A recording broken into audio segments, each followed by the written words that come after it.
Hi, this is Stacie with Pickler, and we're going to go over the three main paddle grips in the sport of pickleball. The three main paddle grips are Eastern, Western, and Continental. And these are important because they'll dictate where your shots go on the pickleball court. You want to make sure you have a paddle grip that suits your style of play.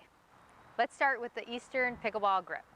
The Eastern pickleball grip is really common, especially for beginners. And this is because it's a neutral grip, which means it's neutral between both forehands and backhands. To find the Eastern paddle grip, you're going to shake hands with your paddle. So essentially, put your hand on the side of the pickleball paddle, slide it down like you're shaking hands, and there you have your Eastern pickleball grip. The Western pickleball grip is essentially the Eastern pickleball grip rotated 90 degrees.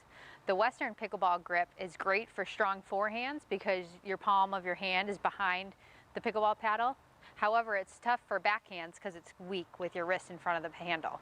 As a result, a lot of people with Western pickleball grips will hit a forehand on their backhand side. The third is the Continental pickleball grip. It's also called the hammer grip, and it's because you're going to grip the handle like you're hammering in a nail. To find the Continental grip, start in the Eastern pickleball grip like you're shaking hands with the paddle, and you're going to rotate the pad of your index finger onto the corner bevel of your handle. It's a very small movement, but what this does is it rotates the V between your thumb and your index finger over slightly onto the side of the pickleball handle. Now the Continental grip is great for dinks, and it slightly favors the backhand side, and it makes it a little bit difficult at times to get to the forehand side. If you have a grip that you like, stick with it. If you're a beginner or if you want to change your grip, consider switching it up.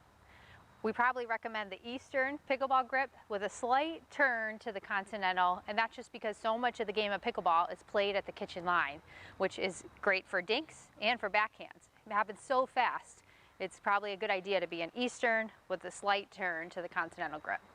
Now it's important to understand these grips so you can accentuate your favorite shots and your style of play. It's also important to understand these grips so you can take advantage of your opponent's grips and the weaknesses that they have.